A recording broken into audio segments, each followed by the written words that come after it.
Good evening, my brothers and sisters of the Order, and welcome back to Horror October.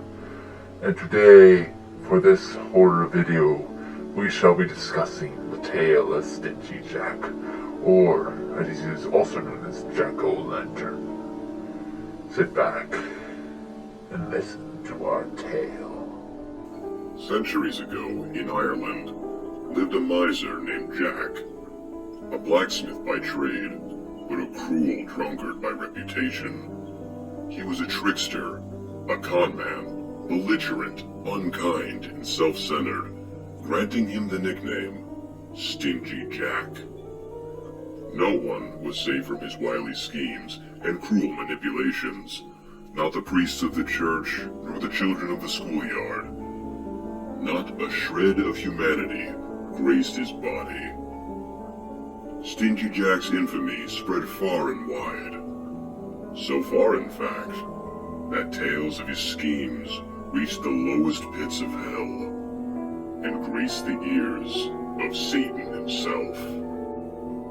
Upon hearing the despicable reputation of Stingy Jack, the devil could not believe so evil a man could exist, and he put forth plans to meet him. One evening, while Jack was walking in the moors of the countryside, Satan posed as a dead man, hanging from a tree branch, and waiting for Stingy Jack to approach. When Jack came across the body, a deranged face with wide eyes and an evil grin stared back at him. In that instant, Jack realized his time was up, and that the devil had come to collect his soul. He asked the devil for a final request before departing. Satan, in a merciful mood uncharacteristic of himself, granted it. Jack told him that he wanted just one more drink before he had to depart the living world, and he took the devil to the nearest tavern. One drink turned into another, and then another, and another. When it was time for them to pay their tab, Jack casually turned to his new drinking buddy and persuaded him that, since he had magical powers, he could simply transform himself into a piece of silver to pay the tab. The devil obliged and shifted form, but instead of paying the barkeep, Jack shoved the coin into his pocket. Having been double-crossed, the devil fought to get out, but a crucifix in the pocket trapped Satan in the coin form. Jack made Satan a proposition. If he would leave Jack alone and let him live another decade, he would release him from the coin. Seeing no other option, Satan reluctantly agreed, and the bargain was struck. 10 years later, Stingy Jack's amnesty had reached its limit. It was time to pay the devil his due. As with before, Jack asked his dark companion for a final request. He asked for an apple from a nearby tree to quell his hunger for the long journey. While Satan selected an apple, Jack quickly carved 4 crucifixes into the trunk of the tree, trapping the evil being within its branches. Stingy Jack had yet again gotten the better of the devil, and Satan, yet again, trapped and at Jack's mercy.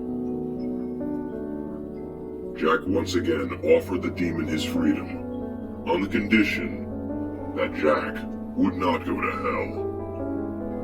And as with before, Satan had little choice but to submit to the con man's wishes. Stingy Jack continued the rest of his life safe in the knowledge that he outsmarted the devil, not once, twice. And no matter what he would do from then on, he would not go to hell. The years passed, and Stingy Jack eventually passed away. Years of heavy drinking finally exacting their toll. The devil made good on his word, for Jack did not go to hell upon his death. But as Jack approached the gates of St. Peter, he was barred from entering. Despite his victories over Satan, Jack still led a deceitful life of cruelty, always drinking far in excess and abusing and tormenting all who crossed his path. Such a sinful soul would not be granted access to the kingdom of heaven. So Jack turned away and journeyed down to the entrance of hell.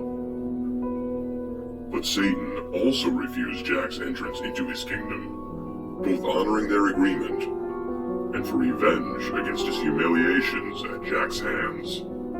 Stingy Jack pleaded with the devil to at least provide him with a light to help find his way.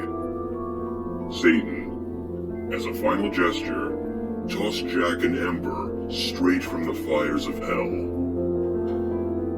To carry this burning ember, Jack found a turnip, hollowed it out, turning it into a makeshift lantern. Ever since, Stingy Jack's ghost could be seen wandering aimlessly around the Irish countryside. Whenever locals saw mysterious lights, they would say, "That's just Jack of the Lantern." With Stingy Jack damned to wander the world until Judgment Day, the people of Ireland did not want his wicked spirit visiting their homes.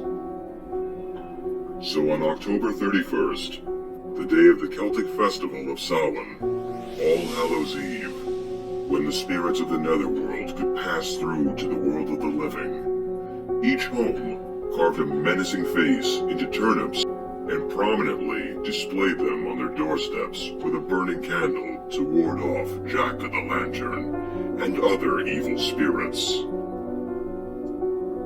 As time would pass, the turnips would be replaced by large pumpkins, and these would in turn take the name of Jack-o'-lantern in recognition of the man who outwitted the devil not once, but twice, and doomed to walk the world for all eternity. Well, wasn't that satisfying? I hope you loved this video. Like and subscribe for more. If any of you have any ideas on any type of horror history we should be talking about next, let us know down in the comments below. As well, please stay tuned for more. I hope to see you very soon on All Hallows Eve.